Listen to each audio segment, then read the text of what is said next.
Christmas ಈವ್ 1945. ಪಶ್ಚಿಮ ವರ್ಜೀನಿಯಾದ ಶಾಂತ ಪಟ್ಟಣವೊಂದರಲ್ಲಿ ಒಂದು ಕುಟುಂಬವು ತಮ್ಮ ಮನೆಯೊಳಗೆ ಒಟ್ಟಾಗಿ ಸಂಭ್ರಮಾಚರಣೆ ನಡೆಸಿತು. ಮಕ್ಕಳು ನಗತೊಡಗಿದರು. ಪೋಷಕರು ರಜಾದಿನಗಳಿಗೆ ತಯಾರಿ ನಡೆಸಿದರು. ಆದರೆ ಸೂರ್ಯೋದಯದ ಮೊದಲು ಮನೆ ಜ್ವಾಲೆಗಳಿಂದ ಸೇವಿಸಲ್ಪಡುತ್ತದೆ. 5 ಮಕ್ಕಳು ಸಾವನ್ನಪ್ಪಿದ್ದಾರೆ ಎಂದು ನಂಬಲಾಗಿದೆ. ಆದರೂ ಬೆಂಕಿಯು ಮುಗಿದ ನಂತರ ತನಿಖಾಧಿಕಾರಿಗಳು ಅಸಾಧ್ಯವಾದದ್ದನ್ನು ಕಂಡುಕೊಂಡರು. ಅಲ್ಲಿ ಯಾವುದೇ ಅವಶೇಷಗಳಿರಲಿಲ್ಲ. ದಶಕಗಳವರೆಗೆ ಒಂದು ಪ್ರಶ್ನೆ ಕಣ್ಮರೆಯಾಗಲು ನಿರಾಕರಿಸಿತು. ಆ ಮಕ್ಕಳು ನಿಜವಾಗಿ ಸತ್ತರೋ ಅಥವಾ ಅವರನ್ನು ಬಂಧಿಸಲಾಗಿದೆಯೇ? ಜಾರ್ಜ್ ಮತ್ತು ಜೆನ್ನಿ ಸೌಟರ್ ತಮ್ಮ 10 ಮಕ್ಕಳೊಂದಿಗೆ ವೆಸ್ಟ್ ವರ್ಜೀನಿಯಾದ ಫೈರ್ಟೆವಿಲ್ಲೆನಲ್ಲಿ ವಾಸಿಸುತ್ತಿದ್ದರು. ಕ್ರಿಸ್ಮಸ್ ಮುನ್ನಾದಿನದಂದು ಕುಟುಂಬವು ಆಚರಿಸಲು ಮನೆಯಲ್ಲಿ ಸೇರಿತು. ಕಿರಿಯ ಮಕ್ಕಳು ಉತ್ಸಾಹದಿಂದ ತಮ್ಮ ಹೊಸ ಉಡುಗೊರೆಗಳೊಂದಿಗೆ ಆಡುತ್ತಿದ್ದರು. ಆದರೆ ಹಿರಿಯ ಕುಟುಂಬ ಸದಸ್ಯರು ಹಾಸಿಗೆಯನ್ನು ಸಿದ್ಧಪಡಿಸಿದರು. ಸುಮಾರು 10 ಗಂಟೆಗೆ ಜೆನ್ನಿ ಮಕ್ಕಳು ತಡವಾಗುತ್ತಿದ್ದಾರೆಂದು ನೆನಪಿಸಿದರು. ಕೆಲವರು ಮಲಗಲು ಮೇಲೆ ಹೋದರು. ಚಿಕ್ಕ ಮಕ್ಕಳಲ್ಲಿ 5 ಮಂದಿ ತಮ್ಮ ಹೊಸ ಆಟಿಕೆಗಳೊಂದಿಗೆ ಆಟವಾಡಲು ಸ್ವಲ್ಪ ಸಮಯದವರೆಗೆ ಎಚ್ಚರವಾಗಿರಲು ಸಾಧ್ಯವೇ ಎಂದು ಕೇಳಿದರು. ಅವರ ಪೋಷಕರು ಒಪ್ಪಿದರು. ಜಾರ್ಜ್ ಮತ್ತು ಜೆನ್ನಿ ಮಲಗಲು ಹೋದರು. ಅವರು ಕೊನೆಯ ಬಾರಿ ಅವರ 5 ಮಕ್ಕಳನ್ನು ನೋಡುತ್ತಾರೆ ಎಂದು ತಿಳಿದಿರಲಿಲ್ಲ. ಮಧ್ಯರಾತ್ರಿಯ ನಂತರ ದೂರವಾಣಿ ರಿಂಗಣಿಸುವ ಶಬ್ದದಿಂದ ಜೆನ್ನಿ ಎಚ್ಚರಗೊಂಡಳು. ಕ್ಷಣಗಳ ನಂತರ ಅವರು ಇನ್ನೂ ಕೆಳಮನೆಯಲ್ಲಿ ದೀಪಗಳನ್ನು ಗಮನಿಸಿದರು. ಸುಮಾರು 1 ಗಂಟೆಗೆ ಅವಳು ಹೊಗೆಯನ್ನು ವಾಸನೆ ಮಾಡುತ್ತಿದ್ದಳು. ಬೆಂಕಿಯ ಜ್ವಾಲೆ ಮನೆಯಾದ್ಯಂತ ವೇಗವಾಗಿ ಹರಡಿತು. ಜಾರ್ಜ್ ಕುಟುಂಬವನ್ನು ಎಬ್ಬಿಸಲು ಧಾವಿಸಿದನು. ಹಲವಾರು ಮಕ್ಕಳು ಬಾಗಿಲುಗಳು ಮತ್ತು ಕಿಟಕಿಗಳ ಮೂಲಕ ತಪ್ಪಿಸಿಕೊಂಡಿದ್ದರು.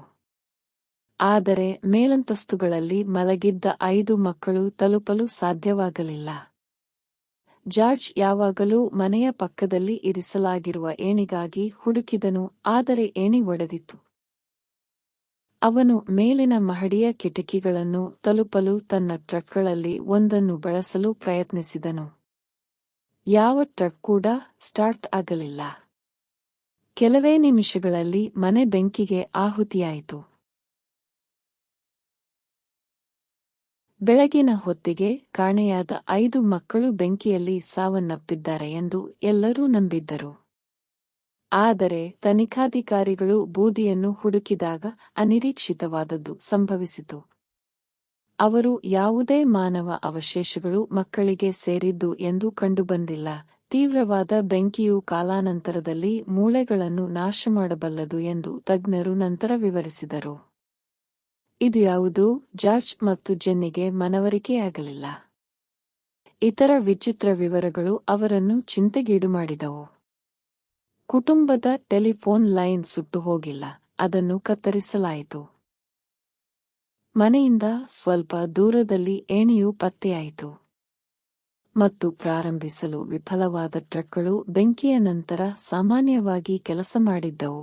ಜಾರ್ಜ್ ಮತ್ತು ಜೆನ್ನಿ ಆ ರಾತ್ರಿ ಹೆಚ್ಚು ಗೊಂದಲಮಯವಾದದ್ದು ಸಂಭವಿಸಿದೆ ಎಂದು ನಂಬಿದ್ದರು.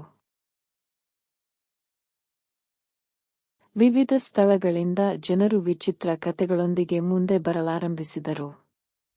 ಬೆಂಕಿಯ ನಂತರ ಕೆಲವೇ ದಿನಗಳಲ್ಲಿ ರಸ್ತೆ ಬದಿಯ ಹೋಟೆಲ್ನಲ್ಲಿ ತಮ್ಮ ವಿವರಣೆಗಳನ್ನು ಹೊಂದಿಸುವ ಮಕ್ಕಳನ್ನು ತಾನು ನೋಡಿದ್ದೇನೆ ಎಂದು ಮಹಿಳೆ ಹೇಳಿದ್ದಾರೆ. ಹಾದುಹೋಗುವ ಕಾರಿನಲ್ಲಿ 2 ವಯಸ್ಕರೊಂದಿಗೆ ಪ್ರಯಾಣಿಸುವ ಹಲವಾರು ಮಕ್ಕಳನ್ನು ಅವಳು ನೋಡಿದಳು ಎಂದು ಮತ್ತೊಂದು ಸಾಕ್ಷಿ ಹೇಳಿದರು. ರೆಸ್ಟೋರೆಂಟ್ನಲ್ಲಿ ಕೆಲಸ ಮಾಡುವ ಒಬ್ಬ ಮಹಿಳೆ ಕಾಣೆಯಾದ ಒಡಹುಟ್ಟಿದವರಂತೆ ಕಾಣುವ ಮಕ್ಕಳನ್ನು ಸೇವೆ ಮಾಡಿದ್ದಾರೆ ಎಂದು ಹೇಳಿದರು. ಈ ವರದಿಗಳಲ್ಲಿ ಯಾವುದನ್ನು ದೃಢೀಕರಿಸಲು ಸಾಧ್ಯವಾಗಿಲ್ಲ. ಅವರ ಮಕ್ಕಳು ಬೆಂಕಿಯಿಂದ ಪಾರಾಗಿದ್ದಾರೆ ಎಂದು ಭಾವಿಸುತ್ತೇವೆ. ಅಥವಾ ಅದು ಕುಸಿದು ಬಿದ್ದಾಗ ಬಹುಶಃ ಮನೆಯೊಳಗೆ ಇರಲಿಲ್ಲ. ವರ್ಷಗಳು ಕಳೆದಂತೆ ಜಾರ್ಜ್ ಮತ್ತು ಜೆನ್ನಿ ಎಷ್ಟೇ ಸಣ್ಣ ಸುಳಿವನ್ನು ಬಿಡದೆ ಪ್ರತಿ ಮುನ್ನಡೆ ಅನುಸರಿಸಿದರು. ಅವರು ಬಹಳ ದೂರ ಪ್ರಯಾಣಿಸಿ ತನಿಖಾಧಿಕಾರಿಗಳೊಂದಿಗೆ ಮಾತನಾಡಿ ಅದೇ ಪ್ರಶ್ನೆಯನ್ನು ಕೇಳಿದರು. ನಮ್ಮ ಮಕ್ಕಳು ಎಲ್ಲಿದ್ದಾರೆ?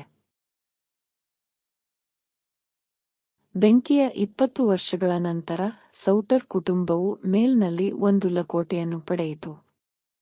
ಒಳಭಾಗದಲ್ಲಿ ಕಾಣೆಯಾದ ಮಕ್ಕಳಲ್ಲಿ ಒಬ್ಬನೆಂದು ಗುರುತಿಸಲು ಕಾಣಿಸಿಕೊಂಡ ಯುವಕನ ಛಾಯಾಚಿತ್ರ ಲೂಯಿಸ್ ಸೌಟರ್. ಕುಟುಂಬವು ದಿಗ್ಭ್ರಮೆಗೊಂಡಿತು. ಜಾರ್ಜ್ ತಕ್ಷಣವೇ ಖಾಸಗಿ ತನಿಖಾಧಿಕಾರಿಯನ್ನು ಮುನ್ನಡೆ ಸಾಧಿಸಲು ನೇಮಿಸಿಕೊಂಡರು. ಆದರೆ ಆ ಯುವಕನ ನಿಜವಾದ ಗುರುತನ್ನು ಎಂದಿಗೂ ದೃಢೀಕರಿಸಲಾಗಿಲ್ಲ. ಈ ಛಾಯಾಚಿತ್ರವು ಕನಿಷ್ಠ ಒಂದು ಮಗು ಬದುಕುಳಿದಿದೆ ಎಂಬುದರ ಬಲವಾದ ಸುಳಿವಾಗಿತ್ತು. ಮತ್ತೊಮ್ಮೆ ರಹಸ್ಯವು ಬಗೆಹರಿಯದೆ ಉಳಿಯಿತು. ಬಿಡುವಿಲ್ಲದ ಹೆದ್ದಾರಿಯ ಉದ್ದಕ್ಕೂ ಜಾರ್ಜ್ ಮತ್ತು ಜೆನ್ನಿ ತಮ್ಮ ಕಾಣೆಯಾದ ಮಕ್ಕಳ ಮುಖಗಳನ್ನು ಪ್ರದರ್ಶಿಸುವ ದೊಡ್ಡ ಜಾಹೀರಾತು ಫಲಕವನ್ನು ಇರಿಸಿದರು. ಇದು ಮಾಹಿತಿಗಾಗಿ ಪ್ರತಿಫಲವನ್ನು ನೀಡಿತು. ವರ್ಷದಿಂದ ವರ್ಷಕ್ಕೆ ಸಾವಿರಾರು ಜನರು ಅದನ್ನು ಹಾದುಹೋದರು. ಕೆಲವರು ಓದುವುದನ್ನು ನಿಲ್ಲಿಸಿದರು. ಯಾರೂ ರಹಸ್ಯವನ್ನು ಪರಿಹರಿಸಲಿಲ್ಲ. ಜಾರ್ಜ್ ತನ್ನ ಮರಣದವರೆಗೂ ಹುಡುಕಾಟವನ್ನು ಮುಂದುವರೆಸಿದನು. ಅವರು ಮಕ್ಕಳ ಮಲಗುವ ಕೋಣೆಗಳಲ್ಲಿ ಪರದೆಗಳನ್ನು ಮುಚ್ಚಿ ಒಂದು ದಿನ ಅವರು ಮನೆಗೆ ಮರಳಬಹುದು ಎಂದು ನಂಬಿದ್ದರು. ಅವರ ದೃಢನಿಶ್ಚಯವು ಕಥೆಯ ಅತ್ಯಂತ ಹೃದಯ ವಿದ್ರಾವಕ ಭಾಗಗಳಲ್ಲಿ ಒಂದಾಯಿತು.